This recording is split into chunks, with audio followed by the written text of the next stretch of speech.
So generally, I mean, this is very, very high level points I have put it here. So generally, like to learn any language,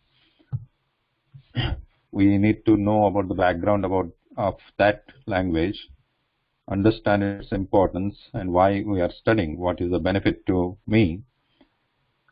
So we'll start with a little introduction about the language and its sound system, what is the basis or how the language is built, what is the structure of the language, and its letters. So these are the building blocks of this language, the sound system and the words. Sounds is like the letters. I'm talking about the letters and the words. The letters form the words, and the words form the sentences, and ultimately the composition, like, like the essays, dramas, poems, stories, the entire literature. So during the course, I mean, this is a very, what is presented here, though it looks like there are only about 5 bullet points, but this is the entire language, and maybe in the course may not be able to cover the entire all the aspects of this, because there is when we come to words and sentences, there is a grammatical aspects, and the grammar itself is a very vast subject in of Sanskrit. However, we'll try to touch base and cover basic grammar, which will be useful to understand the structure of the language and simple sentences which we can use to converse in our daily lives, and also try to understand some of the shlokas or the mantras and some of the very simple literature. We'll try to do that and be able to read some very simple stories with the storylines. So we'll move in that direction, and we'll see how it goes.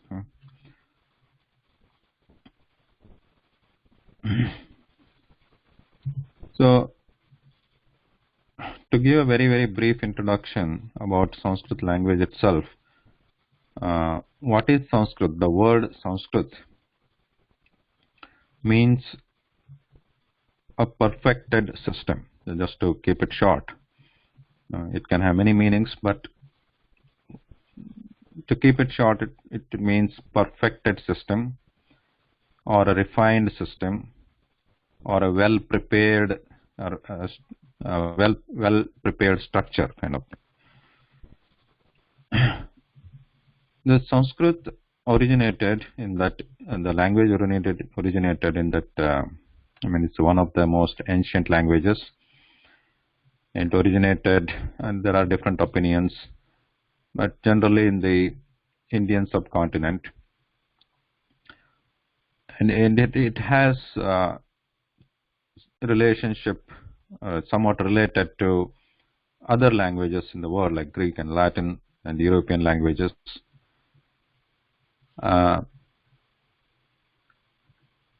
Being an ancient language,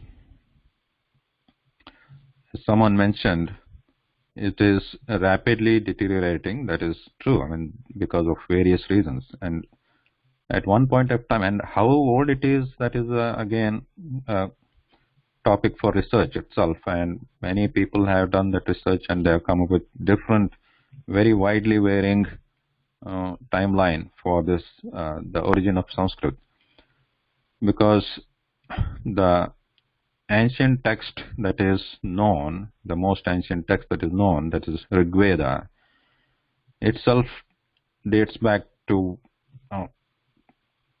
like some people says like 70,000 BC, and some like 6,000 BC. So it's a very widely ranging. But even if we take that very ancient text there, the Vedic, the Rig Veda, that itself is a very well formed. It's not like very primitive language structure or something like that. It's very, very sophisticated with a very well structured grammar, very well formed words, and so on, uh, and very profound meaning.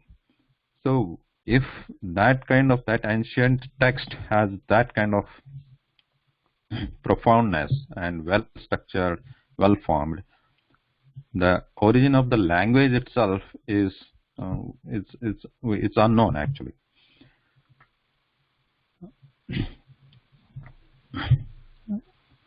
Now the Sanskrit was for sure it was a link language at the least, which was used to speak, right, like what we are using now, English, for example. We are from different parts of the world, but many of us, we know at least the basic English knowledge to be able to communicate with others. So similarly, Sanskrit might have been a link language in the ancient times, at least in the some part of the world, where different people from different geographical areas, they were able to communicate with this language. So besides being using it in their day-to-day lives, and there are different the deteriorating. Yes, it deteriorated due to various reasons, but even at this stage and at this state, it's what is available, and in terms of literature, is very, very humongous, or it's very huge, it's enormous. During the last many centuries, much of it was, a lot of it was destroyed actually. We don't know. A lot of it is destroyed. It was lost. But even after that, what is available, what survives, it's very huge. It's very enormous. It's unthinkable. And where to start, where to end, that's very fascinating. Now, what kind of literature is available in Sanskrit? The Sanskrit, the spirituality aspect of it, the yoga aspect of it, and the mantra, shloka, yes, that is there. That's also makes it more interesting. But other than that, there is vast, the literature in Sanskrit, written in Sanskrit, and both ancient and modern. When we say ancient, it could be date back before BC, and then modern could be like we can say after this Common Era, or somewhat after the 2nd century or 3rd century CE. So and even this the literature continues to be produced today also.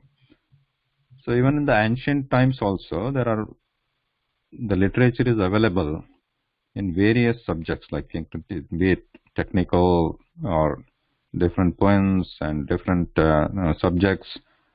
So even including medicine, mathematics, science, it's very huge.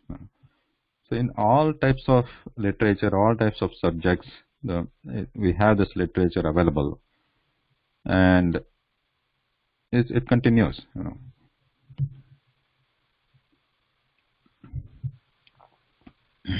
So in this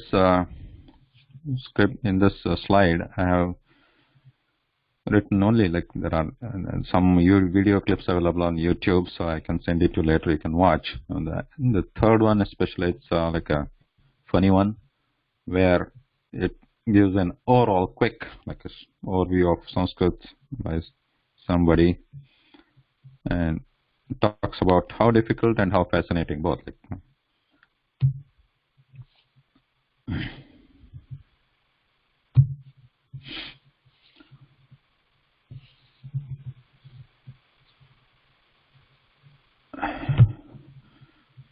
The peculiarity of Sanskrit, the speciality of Sanskrit language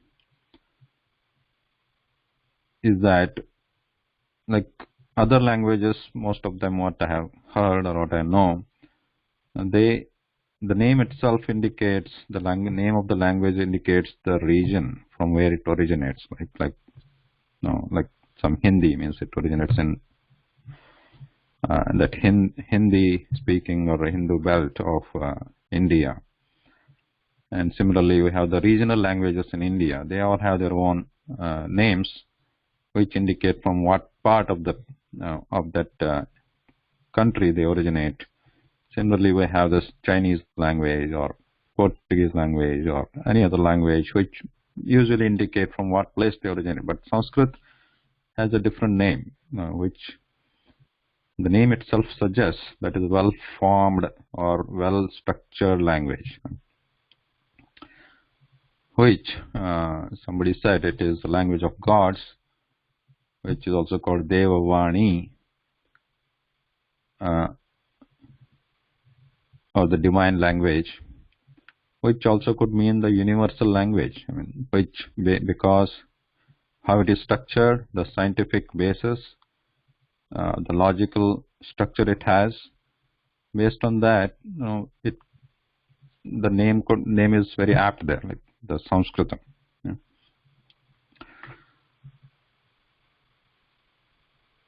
Now,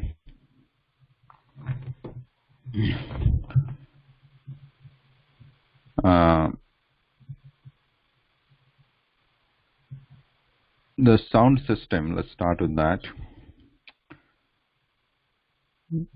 The very important, in learning Sanskrit, there are various stages. Right?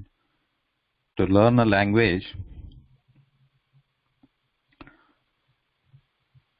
what would be different dimensions? One is listening, reading, speaking, and writing. Right? So listening and reading, they are like inputs, and speaking and writing, they're like outputs, like what we produce. The Sanskrit has been, since it has been around for a very, very long time, and it was very commonly used many years back. It was one of the most commonly used language in that continent, belt of Indian subcontinent.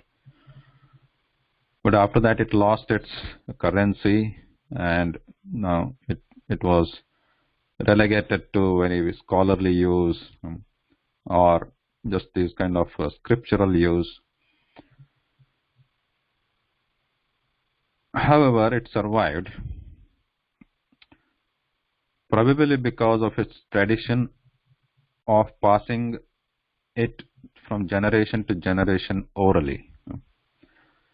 So in those very ancient times, even before the writing came into picture, when the writing practice may not have been there, this was primarily a spoken language. The speaking was very, very important, and because it was important, the pronunciation takes a very, very center stage here. Pronunciation is important for the speaker, and for the listener, it's equally important to understand it and pass it on to the next generation. So, because it was oral tradition, then the writing came much later. How to write this language came much later. Otherwise, it was just orally preserved, that knowledge, the entire knowledge base. Even the entire is all these vast literature of Vedic tradition, Vedas, we're talking about, and the yogas and all the Puranas and all the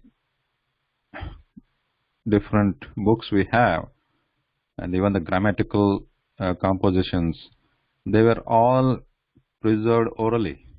It's very difficult to imagine in today's world. How can all this can be memorized? So, but that is how it was done.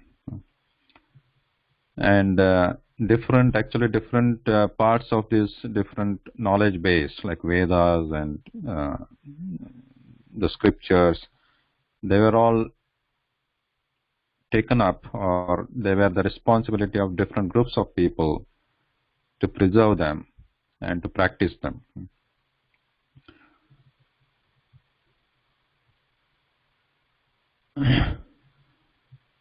So for that reason, I'm taking up this sound system in the beginning. So even without going in how to write. Now, how to write comes much later. We'll look at that.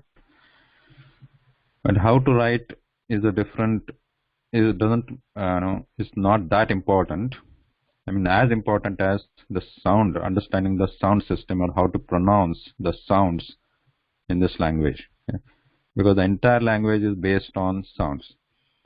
As I was saying before, the stages, the first two stages of learning this language is to understand the pronunciation.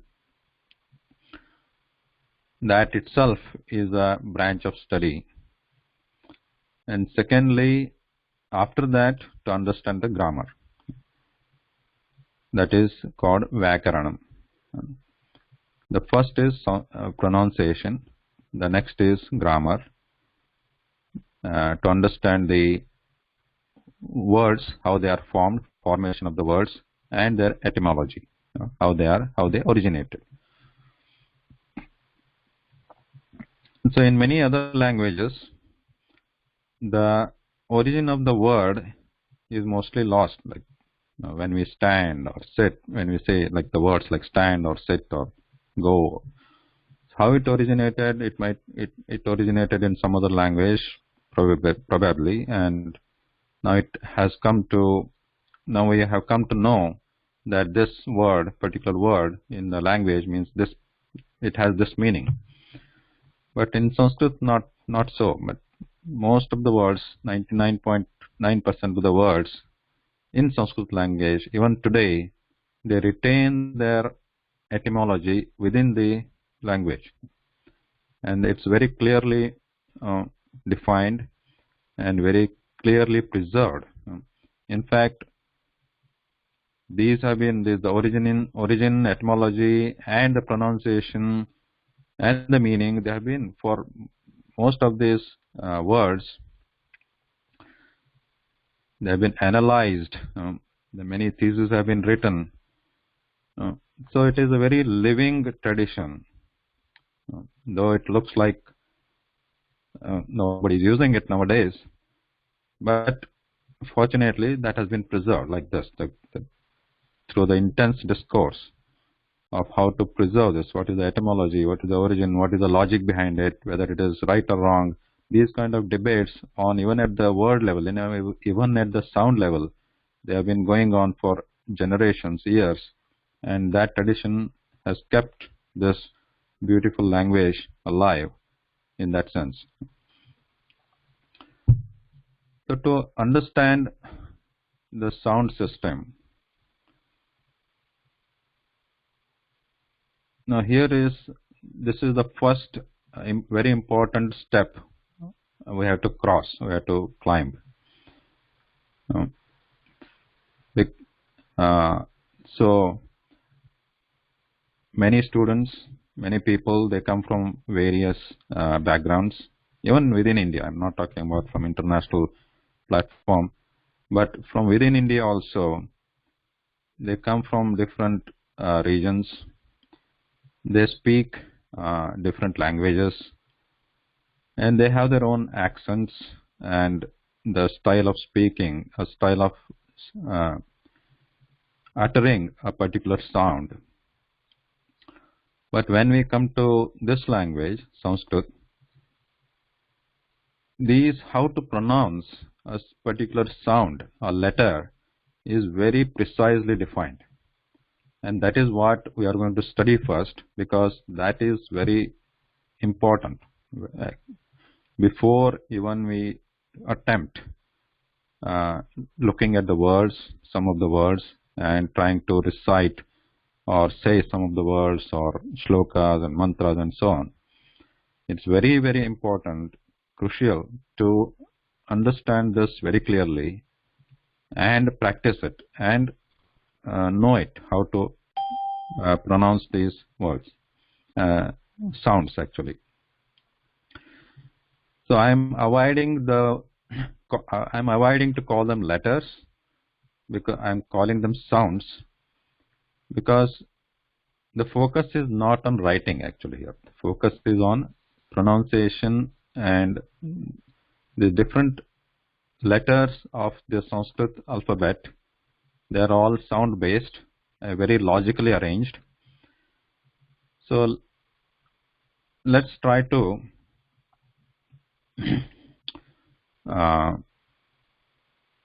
realize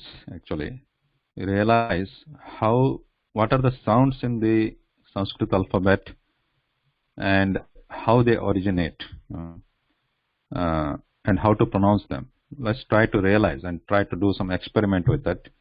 I'm not writing anything here. I'm not presenting a chart here. So first let's start with what are the different sounds a human mouth can produce in a logical way. I mean, obviously a human speech apparatus has a wide range of possibility. It can produce wide range of sounds, but in the context of Sanskrit language, what are the sounds which are defined in its alphabet? So let's try to go through them. So at the base level, fundamentally, these letters are divided into two categories: vowels and consonants. So we are going to study vowels first.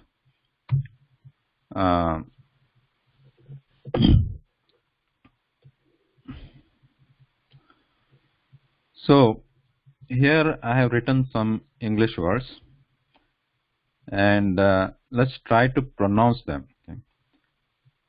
So I'm sure that because English has a different speaking style, and when we come to this speaking Sanskrit, we have to learn the way or the precision with which these are defined, and internalize it and try to pronounce those sounds properly. And once we understand how these sounds are pronounced, then we'll be able to pronounce the words, and then obviously sentences and so on. So here some English words are given, and what I would like to you one by one is that try to say that, and when one person unmutes and try to pronounce these words, others can also, without unmuting their line, they can also try to say and see what kind of sound comes out. So Veena.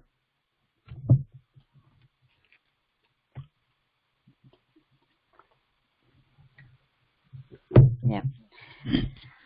So the very first word here, can you pronounce that?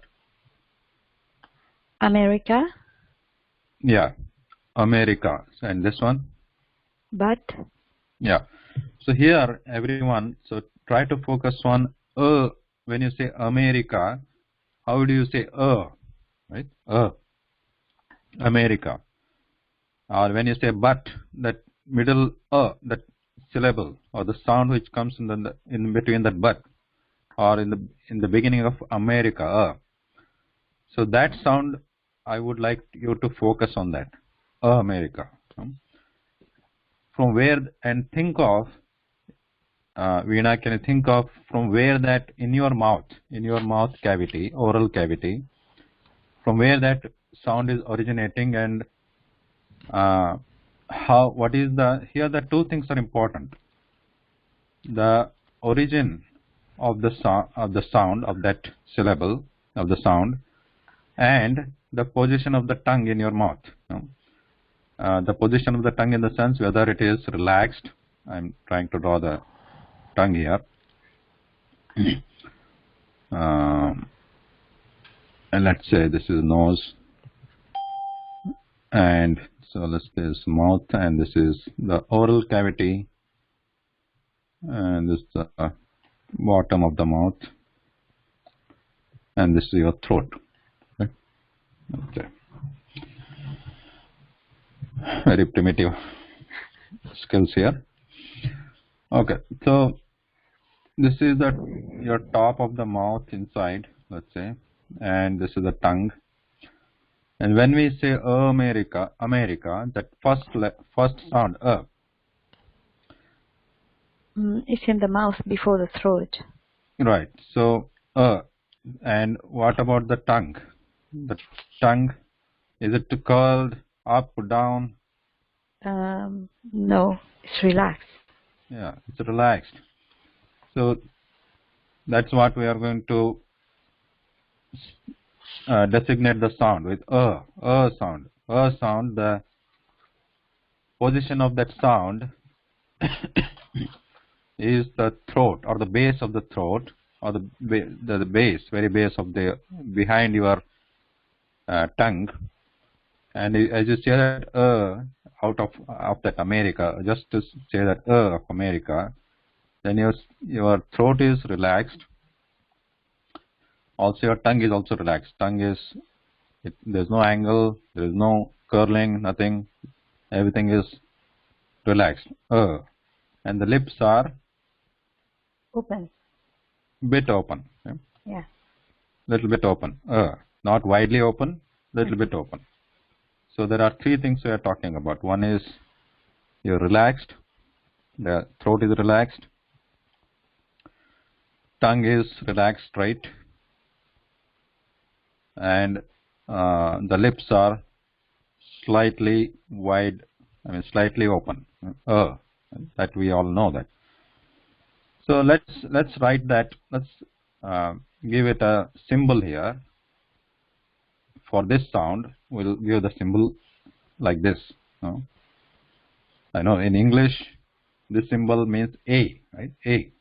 But for this purpose, for this sound, what is in America, that sound, we are going to designate with A.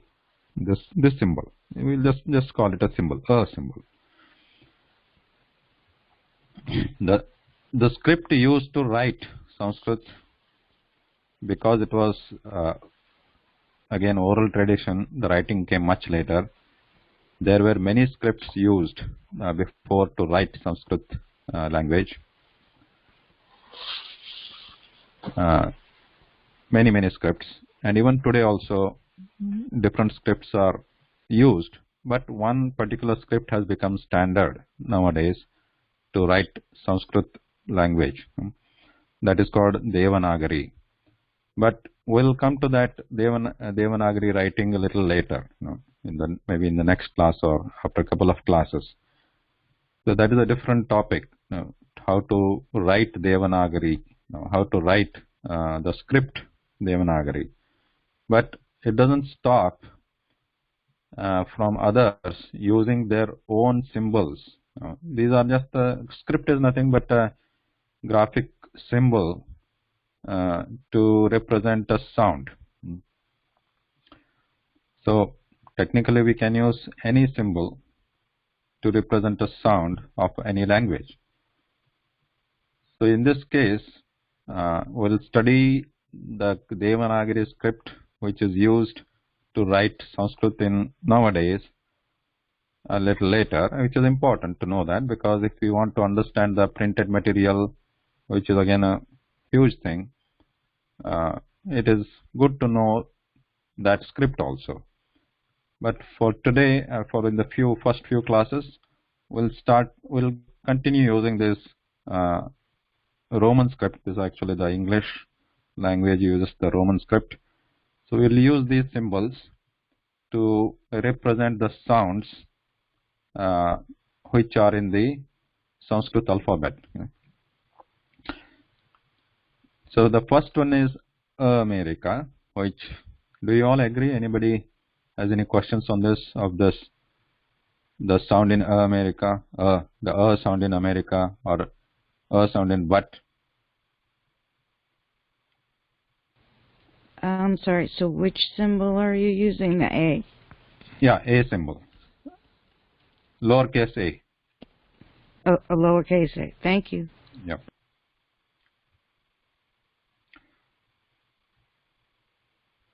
I'll use a different color here. Okay.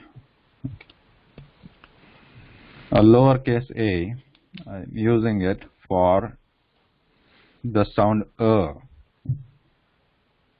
See, as we all know that if we Are you drawing? use this there? a, yeah, if we use this a in English language in different words, the pronunciation would be different. Like if we use it in like bat, B-A-T.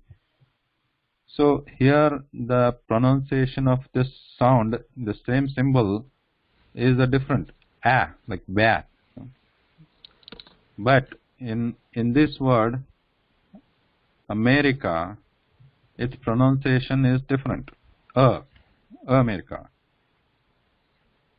But in Sanskrit, the sound is a vowel. It's a one vowel. In English, how many vowels are there? 5. In English, we have 5 vowels, right? A, E, I, O, U. These are called vowels in English. But in Sanskrit, the vowels are not designated like this. Not just 5 vowels or 6 vowels. In all, there are 13 vowels in Sanskrit, and they represent one specific sound. One specific sound. In case of English, A can make a sound of sometimes, it can make a sound of A sometimes, it can make a sound of A sometimes. But similarly, E also can represent, in English language, it can represent like different sounds, like depending on where it is used. Like pet, P-E-T, pet, it represents E, and in some other case, in English, E-N-G-L-I-G-S, that sounds like E, English. So, same symbol, it makes different sounds when used in the English words. Same thing with I, O, U also. But in Sanskrit language, one symbol represents one sound or one syllable, one sound actually. So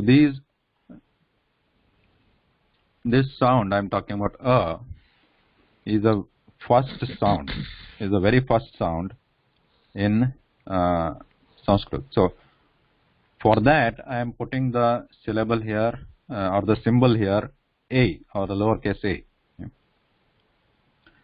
And how it is produced, that sound that sound, it originates from the throat, or its position, its location in the oral cavity is throat. And how, when it pronouncing that sound the tongue is relaxed, throat is relaxed, and the lips are a little bit slightly open.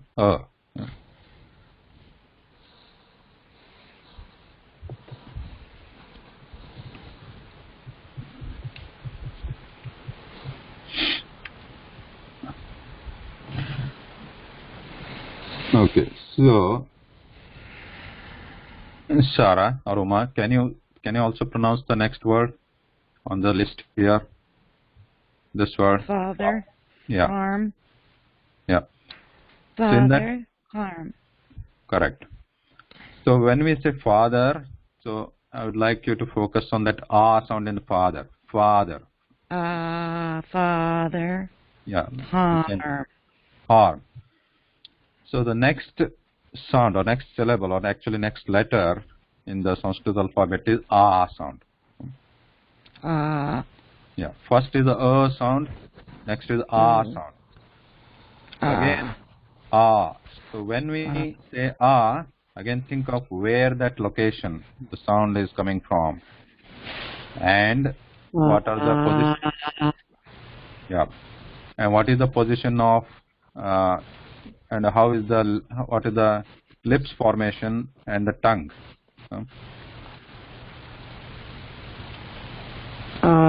It seems. Why does it also seem relaxed? Am I doing something wrong? Father, father, Yeah. So compare that with sound in America. America. it's like lower. Yeah.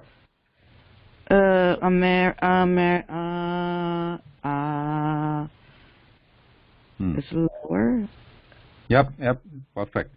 So the difference is there is a slight variation between and a. As you see here, and a both the originate is same things. The throat is the same thing. Throat. Both and the throat is relaxed, and the tongue is also no change in the tongue position. If you try that again, and fa, there's no change, but only change.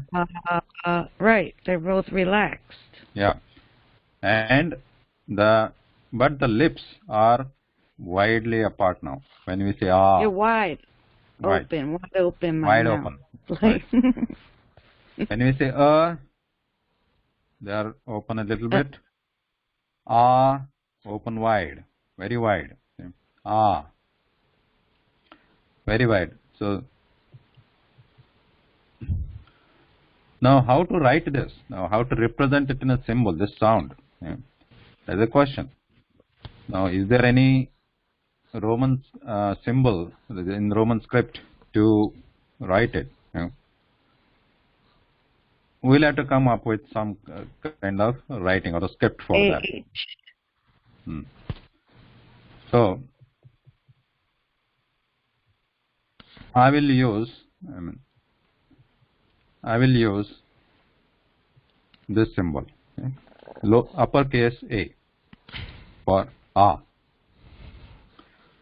So when I am writing these symbols here to represent these sounds, for lowercase a for and uppercase A for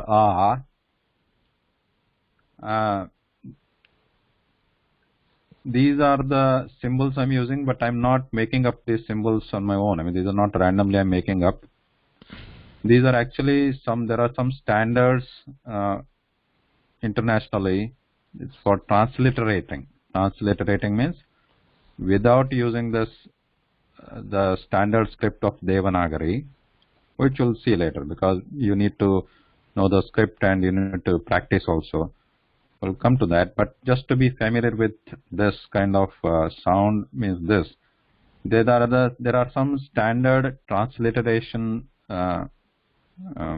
tools or the mechanisms which are defined.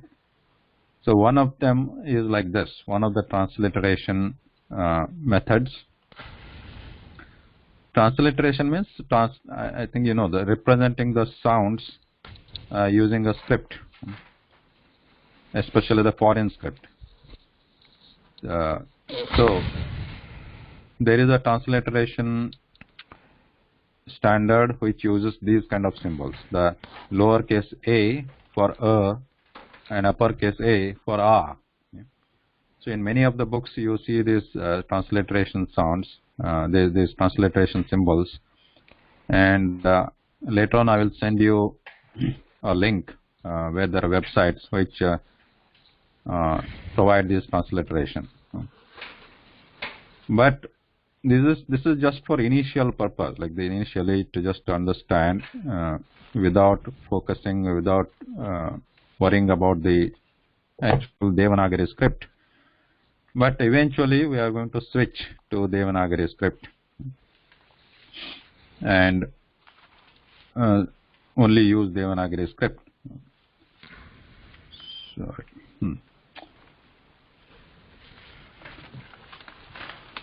So we started with a sound.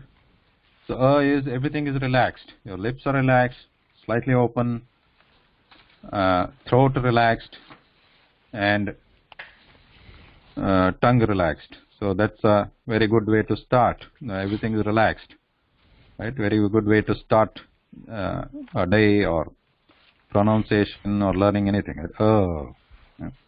That is the very first sound of the alphabet. And the next is the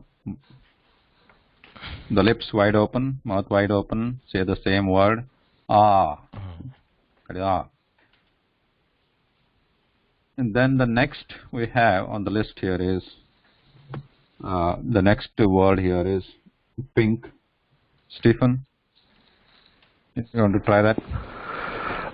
Pink. Yep.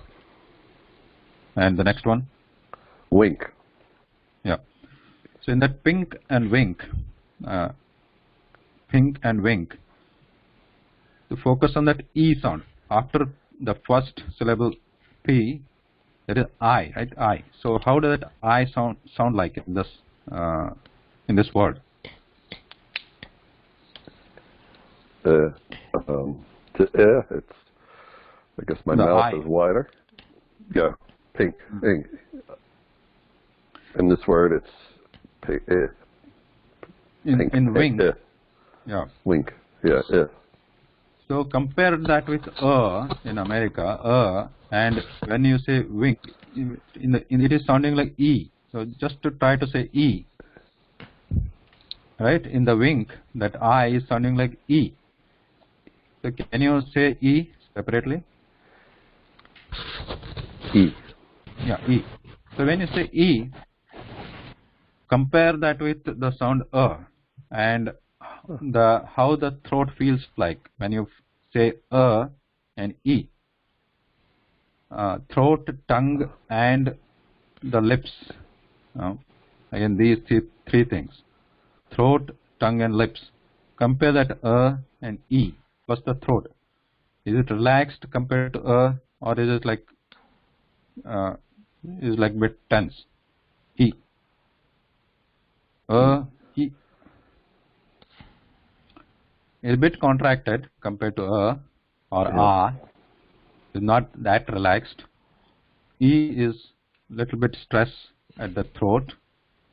And now coming to the tongue. The tongue is relaxed, the neutral position there. And when we say E, there is some movement. So what is the movement there? When we say E, try to say it very slowly. E. Is moving forward, right? The tongue is moving forward. E. Moving little bit up. E. Yes. Right? Yeah, little bit up and little bit forward. So if I want to draw it here, the tongue here, so a little bit up, curled like this, and moving up and forward. E. And what about the lips? Compare with that E. Wider. Yeah. It's not open, but it's stretched. E. Yeah. It's not wide open like ah, but it is stretched horizontally, probably horizontally. E. I'm trying to say E. One of the differences between the English style of speaking the English language and the Sanskrit sounds is that in English language the jaw itself moves. Its usage is very heavy, the jaw. Whereas in these sounds in Sanskrit language, the use of throat, tongue without moving the jaw and the lips, the focus is here. So it might take some time, some practice to change that when we are to change that what we are accustomed to when we are speaking this English language or English words, where the opening of the mouth is very little and there is a gliding whenever we try to pronounce some say a, when we say bat. So when we say bat, so when we pronounce that a sound, there is no certain one particular frequency or sound syllable which is attributed to that symbol or that a. So it might start with a like that, and it will glide. So same thing with other letters also in the in English words like ba. So that ba, sometimes it sounds like bha and ba. So there are different sounds attached, and when we start pronouncing that one particular syllable or sound, initially it may start with some like a, like in this for example a, and then it may end in a different tone like a. So there is a glide or variation within that one particular syllable. So, but the opening of the mouth is very minimal there. Whereas in Sanskrit language, one syllable or one sound is very clearly represents one particular frequency. There is no gliding, there is no variation, there should not be. And the mouth opening positions, lips, these are to be very clear, and the opening of the mouth has to be bigger here, wider. So if you practice that, it will be easy when we practice in that in those using those techniques. It will be easy, again quick. We'll be in no time we should be able to master these pronunciations. So the first is America, which is very natural, and father, where we are opening the mouth wide, like vertically, and E in the pink E, that E sound. Throat is little bit tense compared to and E, the tongue is moving upwards and forward, and lips stretched. E, and try to stretch it as far as you can. At least to practice. We don't have to stop. We don't have to limit the stretching. E. Try to stretch it. E. And now, to represent that in a symbol here in the Roman script, I'll just use this lowercase I. I'm writing it here. I. This represents this E sound. E sound in the alphabet.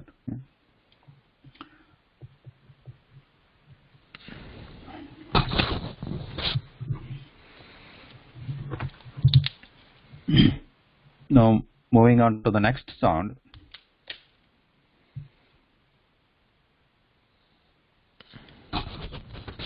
Is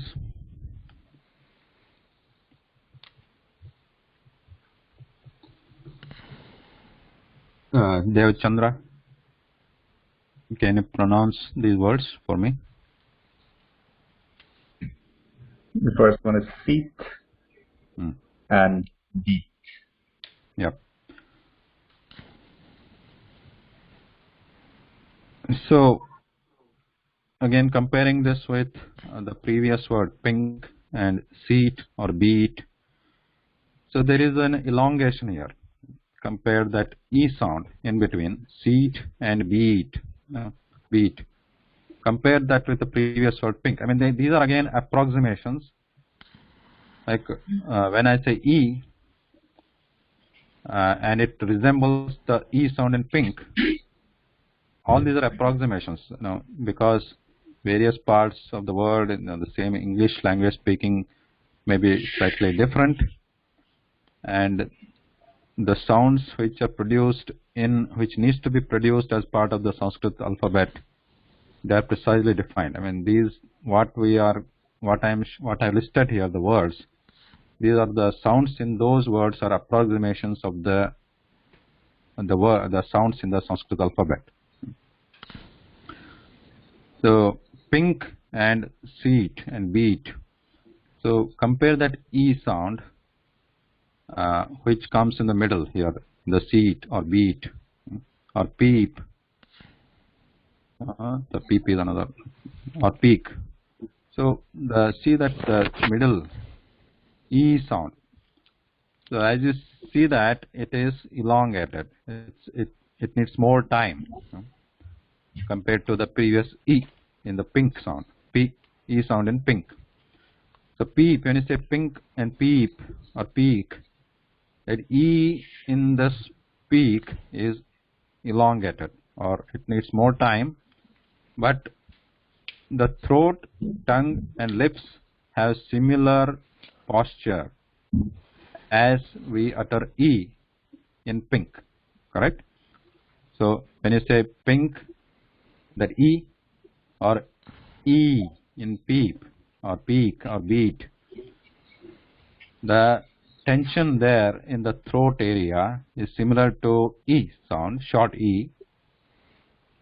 So this is short E, and this is long. When we say it long for a longer time, E, E, E, the throat, the tension near the throat and the tongue, it is slightly upward and pointing forward.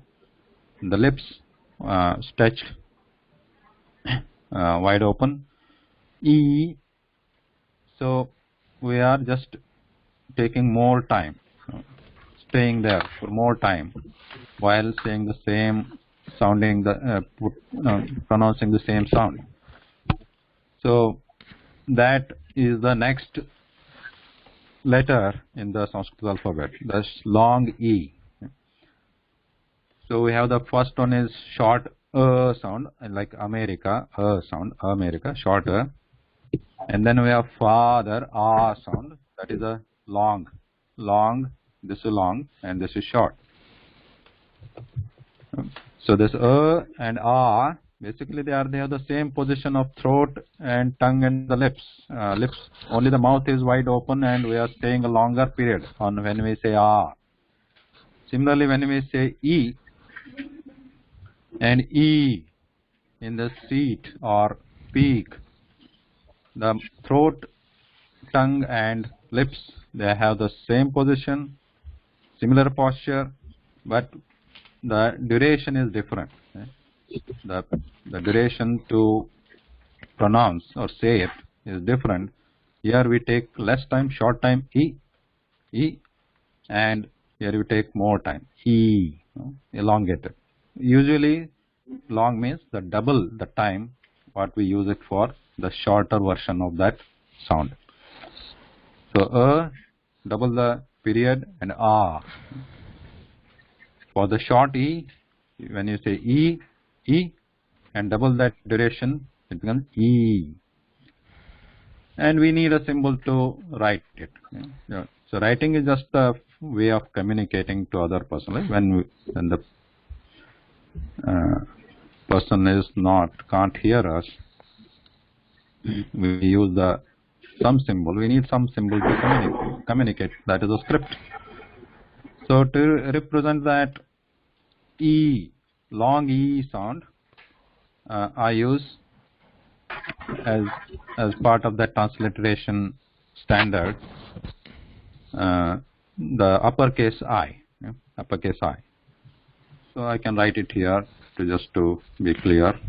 So the sound in A, the sound in America. So I'll use the short sound. The symbol, transliteration symbol is A, lowercase a, and in this father sound, the transliteration symbol for that sound is uppercase A. and the transliteration symbol for short E sound in, like in pink, we use short lowercase I, and the elongated, the long sound of E in like peak or beat, the uppercase I.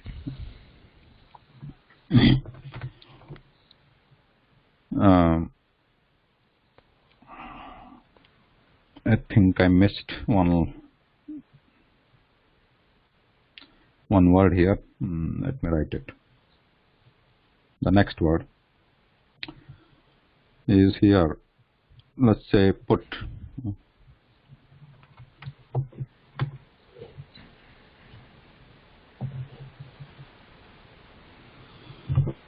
Shiv, Yes. can you please pronounce this word for me? This word. Put. Yeah. Put. So in that, if you focus on this oo sound in between, oo, when you say put, Put. oo, put, oo sound, not the p sound or t sound, then t, Oh. the in between, oo. So this, for the oo sound, what is the position now? Oo. Throat, tongue, and lips.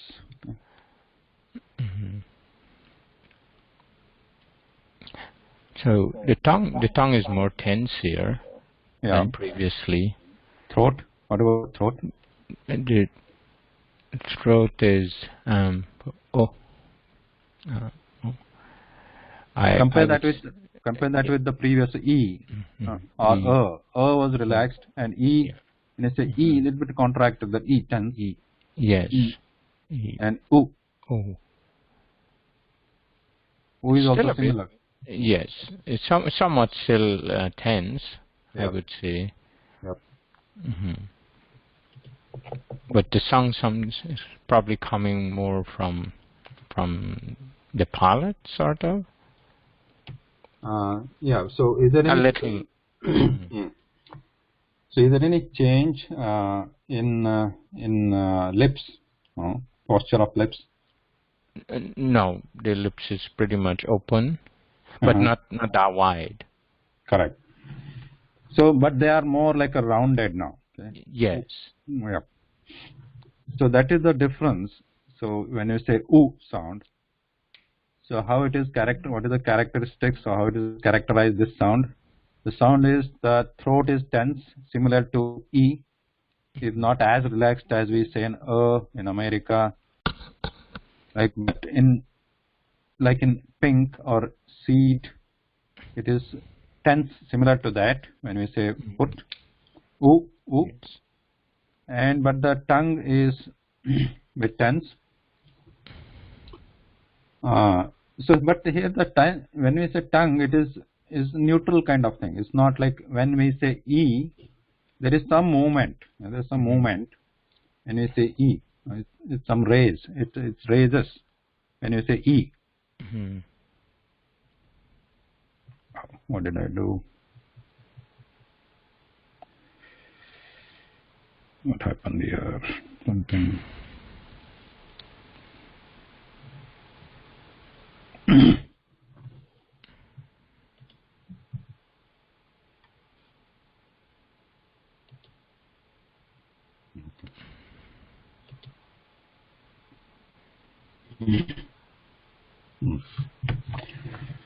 Okay.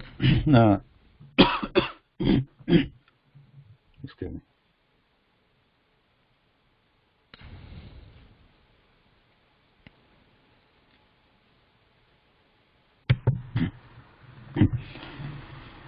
So that tongue is not moving, not making that movement. It is still kind of relaxed here when we say ooh. But the main difference is with the lips here. Lips is more rounded, so we are forcing the air out of the mouth through the rounded lips. Let's say ooh, ooh. Compare that with E, where the lips are stretched, and or ah, Again, the mouth is wide open there when you say ah. But oo, the lips is very, very important here. It's very characterized by lip formation, which is round kind of thing. It's a small circle, circle kind of thing. Oo, and force the air comes out of that circle there.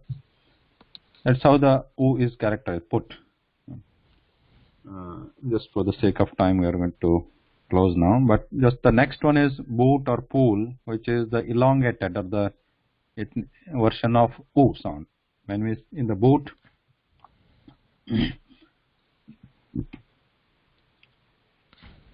the oo sound, the long oo in boot or pool,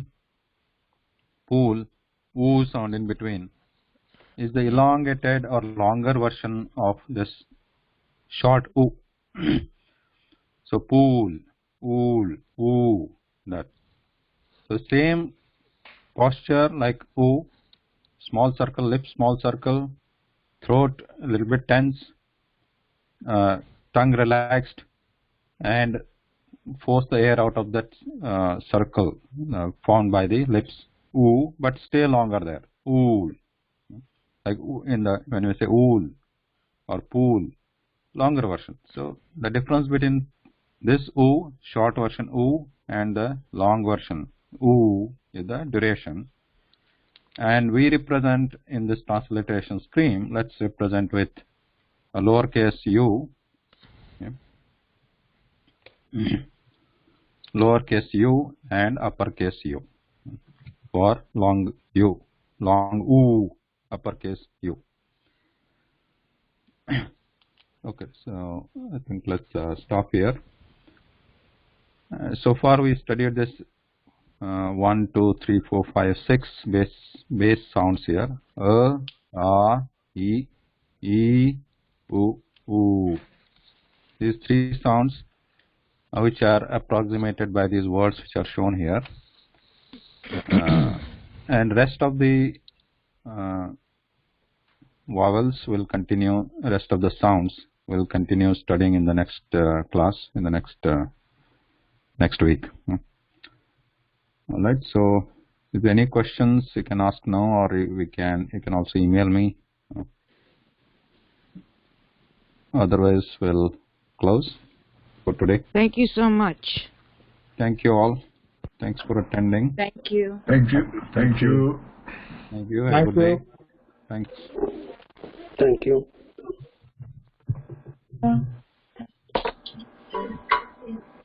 Thanks a lot. You.